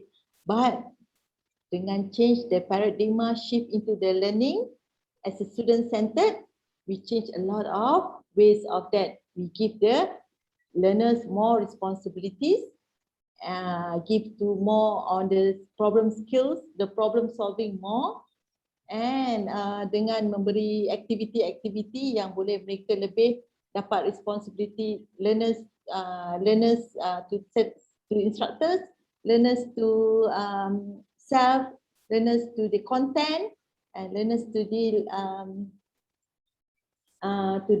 peers. Nanti mereka akan lebih dapat satu perubahan dalam diri mereka. Tidak lagi tertumpu pada teacher centered. Itulah perspektif perubahan yang perlu ada dalam pada masa kini untuk kita buat perubahan pembelajaran dan pembelajaran teaching and learning. Moreover, dengan adanya teknologi ni, dia menjadi satu lebih pemangkin untuk memastikan pembelajaran itu lebih more interaktif. Right, that is the perspective of change. Okay. Boleh saya jawab dulu kemudian? Right. The next one. Ahmad. Yes. Adnan Firdaus. Yes. Adnan Firdaus. Yours? Okay, thank you for the question. Alright, you asking about contoh teknik untuk meningkatkan produktiviti. Okay, contoh teknik. Okay. Alright, ini based on individual, right? Individual ataupun secara umum. Okay, sebab setiap orang ada learning style masing-masing. Right. Learning style masing-masing and differences masing-masing. Alright. Some of them you are based on personality juga. Ada yang introvert, ada yang extrovert. Productivities is based on your kendiri. Kita belajar kendiri dalam motivation, dalam education psychology. Kendiri kita macam mana? You kena self kendiri yang sangat tinggi, self determination, self control, self efficacy you macam mana. So nak meningkatkan diri kita ni ialah kita kena ada self control yang baik. To be able to do time management, organisasi yang baik, motivasi yang baik, your positive environment yang baik. And you already set goal what you want to achieve. So you must follow the setting. If you don't make the goals, you didn't plan, you are planning for fail. You are failing, right? So you must consult plan, set a goal, set the achievements, right? Make a positive environment. That is to tingkatkan productivity. At the end of it, you must ensure your psychological well-being. Mesti baik dalam keadaan yang baik. Kita tahu sekarang cabarannya ialah social media. Social media give a great impact in terms of your productivity. Does it a passive or active? Social media is a passive or active disruption, interaction, gangguan passive ke gangguan aktif? Nowadays it's very challenging, right? Is it social media ni they challenge your productivity? Is it a passive or activity? Is it a passive or active? Menurut teman-teman, sosial media itu menjadi gangguan yang aktif atau pasif terhadap produktivitas kalian? Mungkin ada yang mau atau pengalaman gitu, gimana sih? Apakah sosial media itu malah bikin kita semakin produktif atau semakin nggak produktif gitu? What do you think? What do you think?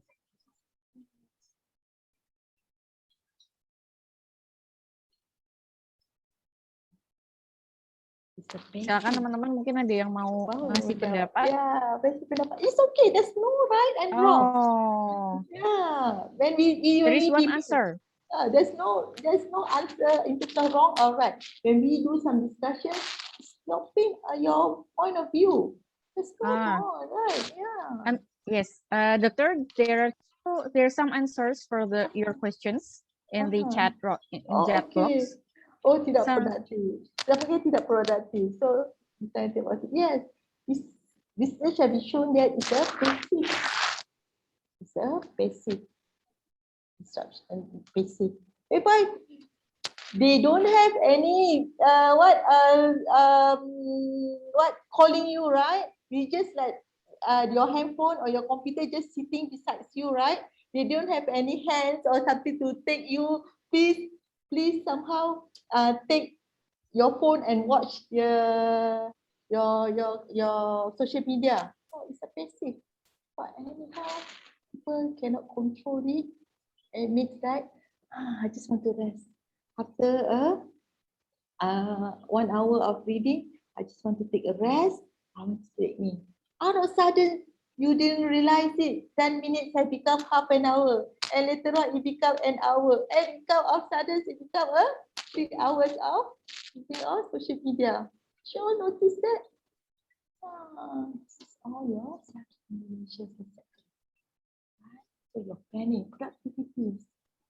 One more thing, they say that all the motivation speakers have said that once you want to study, focus, because study you don't need to take too long, like 5 hours and so on. By 1.5 hours, 2 hours is sufficient. They said that put your phone, the data to off, or you put your handphone somewhere else. Put under your bed or lock it, then you say that. So you focus on that, studying. To ensure that your productivity is high. After you finish your job, after you finish your task, you do your break for your handphone. It's okay. During your study, you want to take your handphone? That is your lesson, your productivity.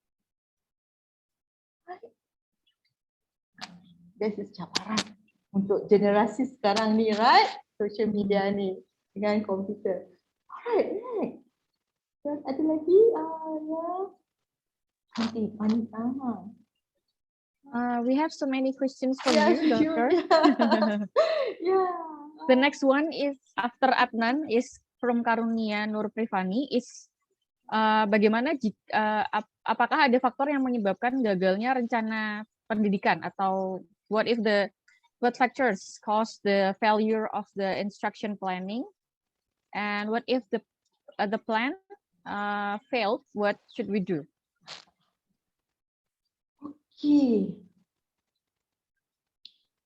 When we do some planning, we did the planning well already. Based on the lesson plan, based on the course plan, based on what we're going to do, the activities for that particular time, based on all the things that we already accordingly, instructions, method, approach that we want to use.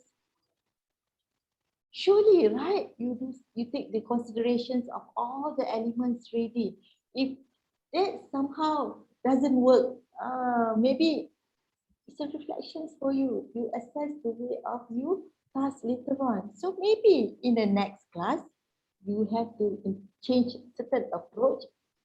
As I cycles just now, maybe on the gain attention, you need to somehow change the way of attention. Maybe you change your ways of your approach, giving the assessment, giving the assignment. What sort of assignments that I think that the students somehow don't understand? You just need to improvise based on the loop that you get the feedback.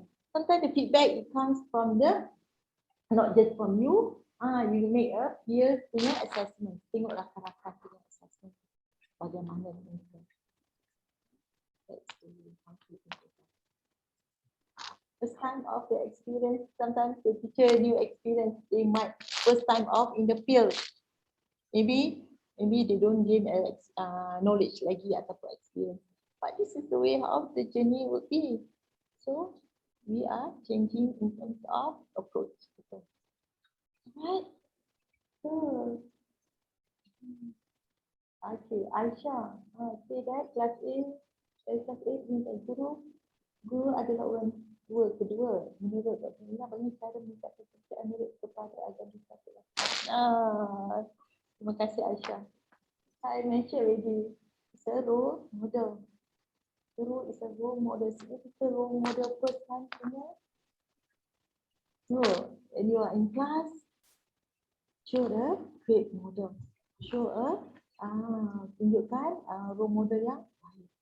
Tata bicara kita, cara kita membawa diri kita, cara kita berkomunikasi kepada mereka. All everything is based on your personality. It's all mentioned, right? It's based on your individual personality. Which one that good? Sometimes you become a guru disiplin. Guru disiplin takkan nak jadi seorang yang lemah lembut, right? Mesti jadi very disciplined yang good. This is different, right? But anyhow, you kena terapkan. You sendiri ada nilai-nilai moral, nilai-nilai murni yang ada, yang perlu ada dalam diri kita. Kepercayaan, nilai murni yang ada banyak lagi nilai murni, right? Masa, time management. Kalau tidak, students nowadays, diorang panjang akal. The fact that panjang akal, diorang ada banyak bicara, diorang boleh berfikir. Kalau kita buat yang salah, guru boleh buat, kenapa kita tak boleh buat? That is the questions that going to raise. So, tingkatkan kepercayaan in terms of you walk by talk. Tunjukkan yang baik. Ini dia berdasarkan perencanaan studi instruction yang terdapat banyak pekerjaan diri. Lepas doktor yang pekerjaan dia tidak organisasi yang baik. Jadi terkadang dia rasa tidak berkepercayaan. Kadang dia rasa percaya yang berjalan. Ketika langkah yang ini. Oh, okey. Macam ni. Jadi terkadang merasa tidak mempunyai kepercayaan diri. Namun kadang juga mempunyai rasa kepercayaan yang berlebihan. Langkah berarti. Adakah ini dari segi aspek cikgu tu sendiri, right? Cikgu tu sendiri, readiness sendiri. Guru-guru mesti ada tahap readiness ataupun tahap kepercayaan tentang confident. Tadi saya cakap rasa confident yang perlu ada dalam diri. Sometimes they say that overconfident is not that good. Juga, right? But then we know the limit of our capability. If we prepare, if we will become all the kinds of ready information structures ataupun approach yang kita nak gunakan, surely kita be able to somehow mengatasi masalah itu semua. Right? Sebab murid-murid ni dia pandang tinggi kepada guru. Dia pandang tinggi because guru is the expert. They thought that the cikgu ni be able to assist them to give all the information. Jadi mengapa kita mesti nak rasa kurang yakin dalam diri kita? Right? So, dalam suatu negara, anak-anak diharuskan mencapai standard yang sama dengan kurikulum yang telah dibentuk pusat. Namun, apa kenyataan kurikulum tersebut tidak relevan dengan kehendak kebutuhan masing-masing daerah. Perkara dengan strategi instruksi yang sesuai standard. Okay, alright. This is on policies, right? This is on policies. Right. This is based on that individual negara punya policies, right? Macam mana dia nak selarikan di pusat, meaning dekat kementerian, right? Is it ministry, pusat, ministry dan juga di sekolah itu masing-masing, betul maksudnya? Yes. Yes. Itu berkenaan dengan individu punya di sebuah negara punya policies dan orang punya undang-undang, right? Jadi saya rasa saya tidak pasti tentang undang-undang di Indonesia punya bagaimana tu. Jadi sebenarnya it must be a top down, right? Kementerian akan mengubah semua polisi dan undang-undang dan dia akan, kalau di Malaysia ya, dan juga akan bawa kepada jabatan. Bila dibawa kementerian kepada jabatan, dan bila jabatan ini dapat di Malaysia ada 14 negeri, ada setiap negeri ada jabatan masing-masing. Mereka kena ikut prosedur yang telah ditetapkan dan undang-undang yang telah ditetapkan. Dari situ jabatan itu akan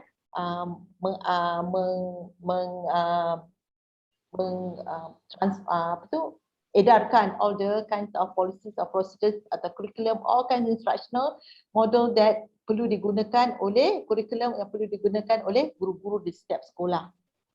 Right? Jadi kementerianlah yang akan membawa dasar polisi dan undang-undang ke bawah. Jadi kalau jika bertentangan, sebab saya bukan di bahagian polisi, jadi saya tidak pasti tentang itu.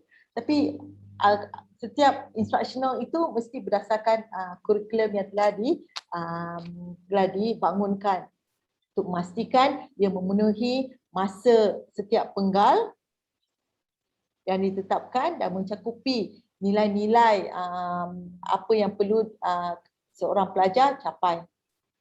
Hai, jika bertentangan, saya dengan strategi sesuai standard untuk mengimbangi pencapaian masing-masing guru ke belakang.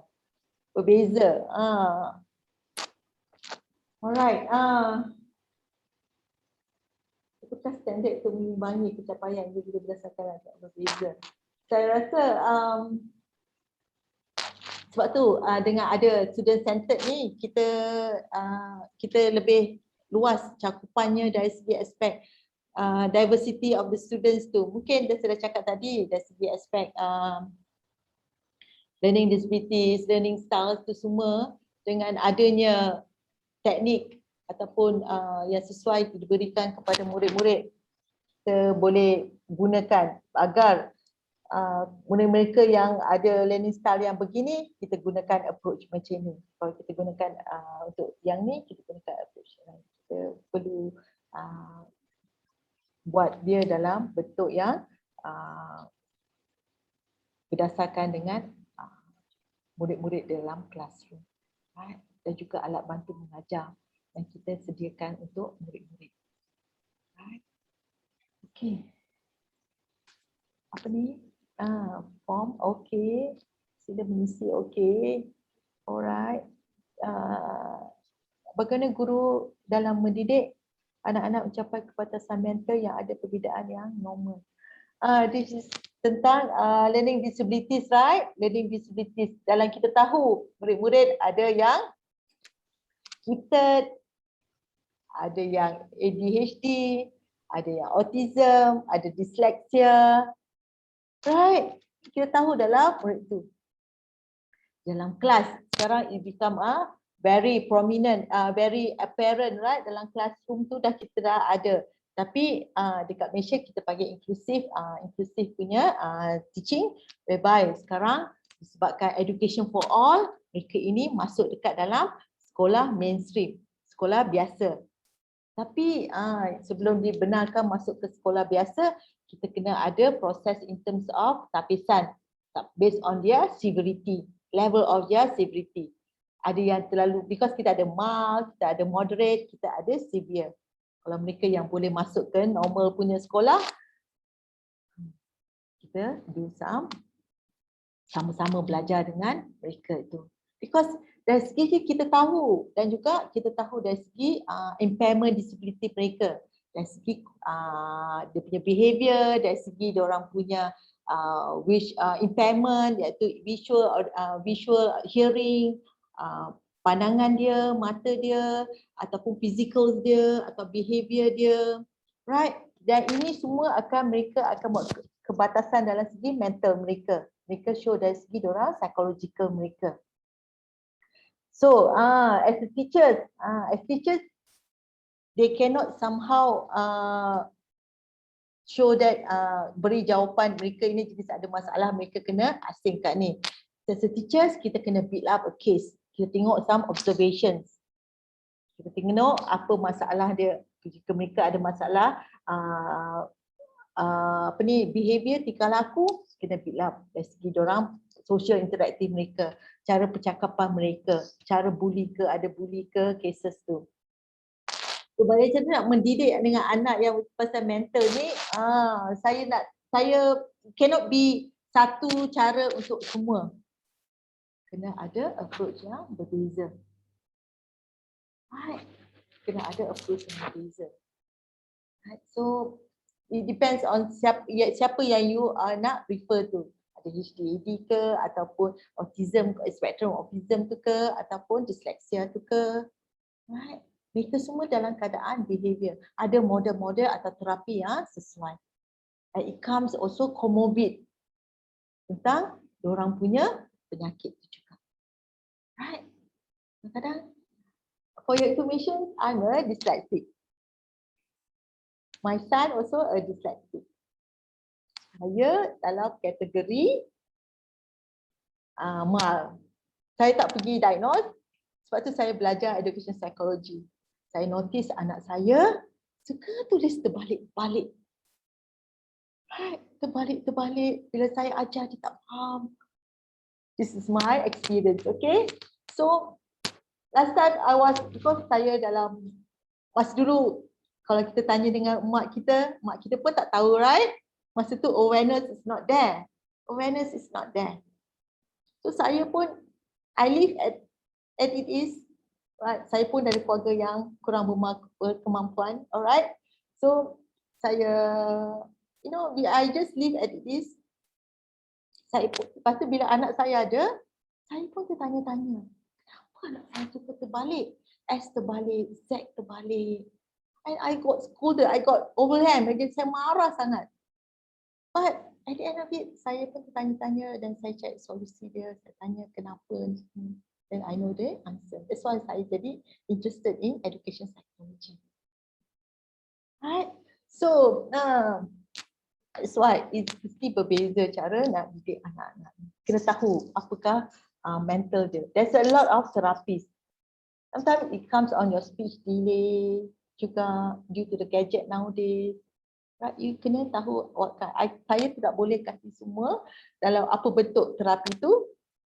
Jadi kita kena tahu apakah mental yang tu. Bila dia cakap mental di sini, is that because of the different students ni, dia ada penyakit, kadang-kadang it comes on dia in terms of schizophrenia juga, mental, penyakit mental yang lain. So it comes together. Jadi saya rasa kena somehow buat diagnose, kena tahu orang yang expert in terms of this area. Alright, cara nak menumbuhkan sikap semangat belajar sementara situasi ini tidak seperti dahulu. Alright, media daring. What is media daring?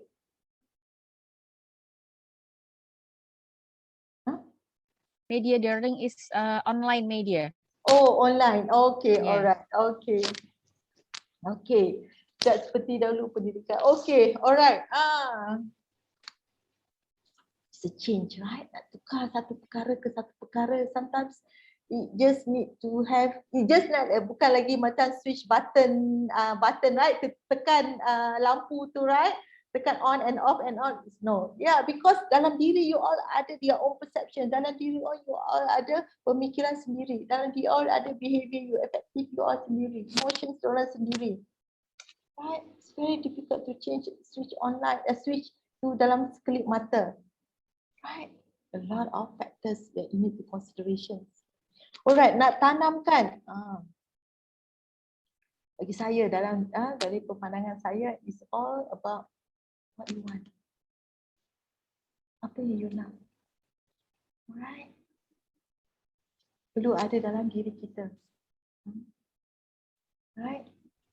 This is the change. We need to somehow adapt and adopt. No matter how. This is the directions. This is the directions that we need to somehow, no matter how, need to follow. In terms of acquisitions of knowledge. Right. And as I mentioned, right, online learning ni memang ada effect negatif dia, right? Right? You might, because due to the lockdown, isolations at home. At home tu bersama dengan parents somehow had to take a bigger roles. Parents had to take the bigger roles instead of teachers. Teachers is just online. How many minutes? 1.5 jam saja. But at home? Right. So, it's as kalau ada mahasiswa, right? Mahasiswa have their own already ways of your learning. You need to somehow organize, right? Planning. This is the way of it. To achieve whatever you already said.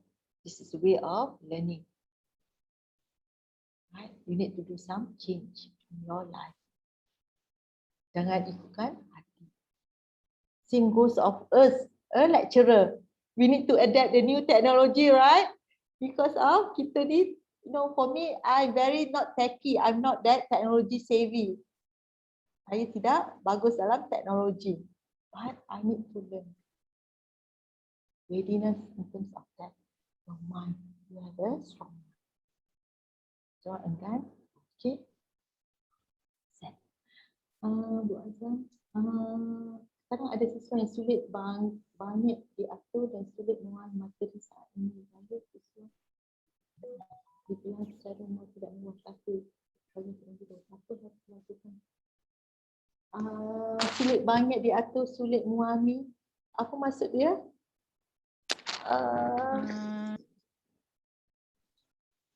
Ada siswa yang maybe it's hard, he or she is hard to comply with the teacher's instruction. Okay, sulit banyak, sulit memahami. Okay. Alright. Yeah, last time it was like semua orang datang kelas dan belajar. Right? So sekarang kita ada teknologi, kita ada grup WhatsApp, kita ada grup Telegram atau grup yang lain-lain, right? We connect the teachers in terms of technology. This is the platform. Jika kita tidak faham semasa di mengajar. You know, sometimes we didn't focus, kita tak fokus dalam classroom, right? Kadang-kadang kita become a daydreamer dalam kelas. Ataupun kita so tired in terms of certain things that we are not focusing. Maybe if you didn't, kadang-kadang kita tidak faham. It's for you to somehow acquire that kind of information through your explorative learning, or you can directly call your or message your lecturer, right? Surely your lecturer be going to respond to you. Right. But ada masa-masa yang perlu boleh hantar message kepada lecturer. Right. Sulit memahami lecturer, lalu sudah ditemui dan dibilang secara baik namun tidak membuahkan hasil. Siapa yang maaf kalau saya guru, apa harus dilakukan kepada sesuatu? You already make some consultations ke? Dah buat konsultasi ke dengan students tu dan lecturer tu? Betul? Tapi student itu masih tak faham ke ataupun lecturer itu tak faham? Maaf, saya pun tengok soalan dia. Apa harus dilakukan kepada siswa tersebut? Now, you already make consultations, still lagi tak faham.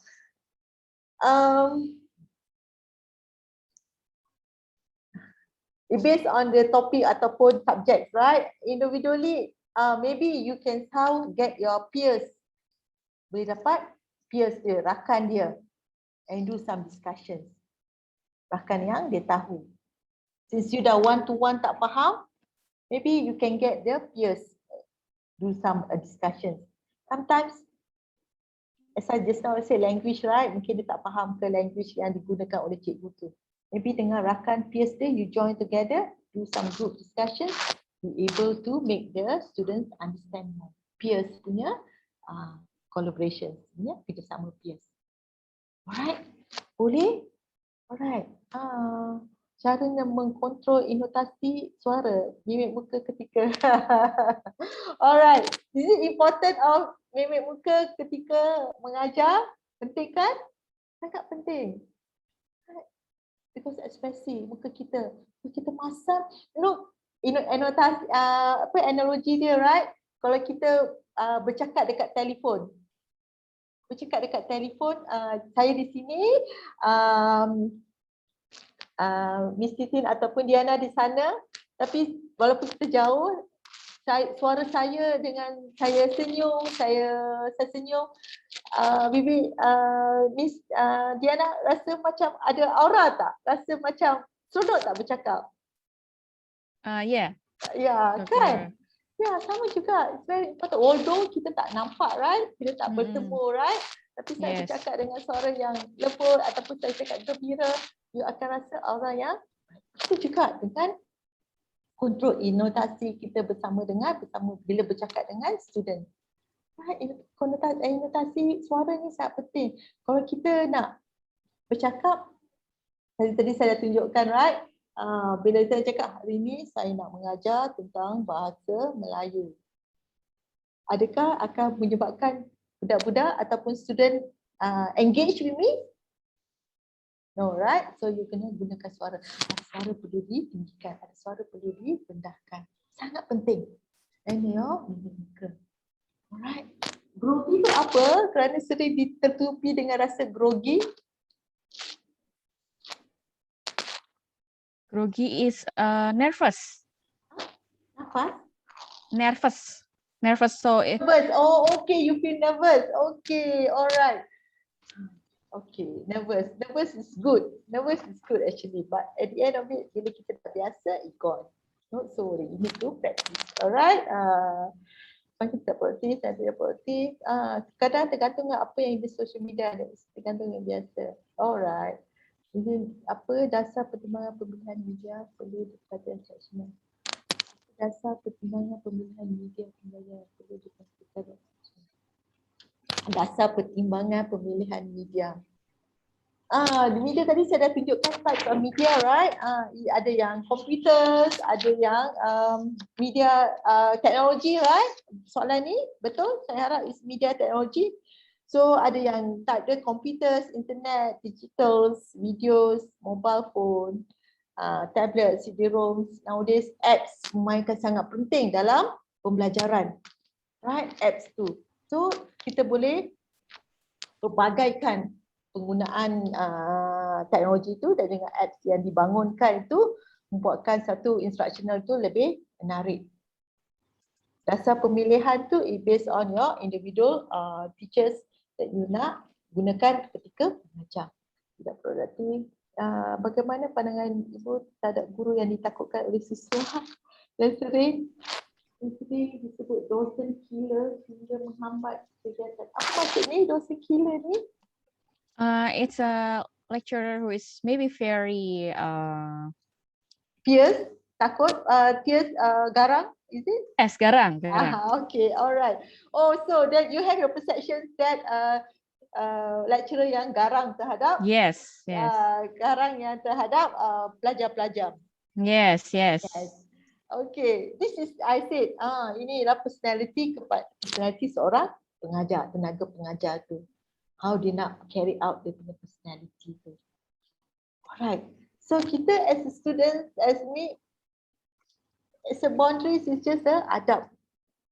Antara adab dengan ilmu yang mana penting? Adab dengan ilmu. Always there's the questions on that. Antara adab dengan ilmu mana penting? Nah, pertanyaan yang menarik teman-teman, antara adab dan ilmu mana yang penting? Ini Rofiatul answer adab, dokter. Adab yang penting. So no matter how garangnya cikgu tersebut, kalau kita beradab dengan baik dengan dia, should be okay, no problem. Itu personality dia yang garang tu semua, right? Yang menyebabkan dia tu. We cannot change people, we change ourselves. Right? Okay. We can't change people, we change ourselves. Right? Okay, alright. Mak Ibu absent. Okay, perkenaan saya ada. Bagaimana cara pelajar mengkontrol emosi saat mengajar? Mengajar emosi. Dilihat dari sifat pelaku yang tidak beragam. Okay, alright. Alright, yes. Saya tahu. So, memang beragam, right? Bermacam-macam. Nak di kalau in the classroom, we can just straight go and see that, right? The students, we berjumpa berdepan, we can see more better. But online, ada yang absent lah, tak datang kelas lah, tutup video kamera ke, ataupun bila bercakap, tak nak cakap ke, maybe dia on dan dia pergi.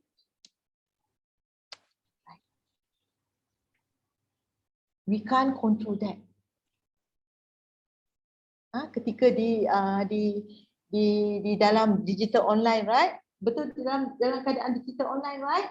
Ke ataupun dalam keadaan yang tu. As a teacher, saya selalu cakap dengan student saya. As a teacher, kita kena ada 5 word ni. 5 huruf. S-A-B-A-R. Di Indonesia sama, sabar kan? Yes. Sabar. Kena ada perasaan sabar. Look at our professions in terms of the institutional of perguruan, institutional of pendidikan. Apa mata kasar sekarang nampak terhadap perguruan? Kadang-kadang nampak tercela sedikit. Are you all agree? Setuju? Setuju? Saya nampak rata-rata kadang-kadang ada sedikit cala. Pandangan orang mengatakan guru mereka tidak menghormati guru. Ada berita-berita cerita-cerita tentang? Yes. Ramai orang dah tak hormati guru. Betul? So, mengajar ini just come on just teaching saja, mengajar information saja, apa yang kita faham tentang kita.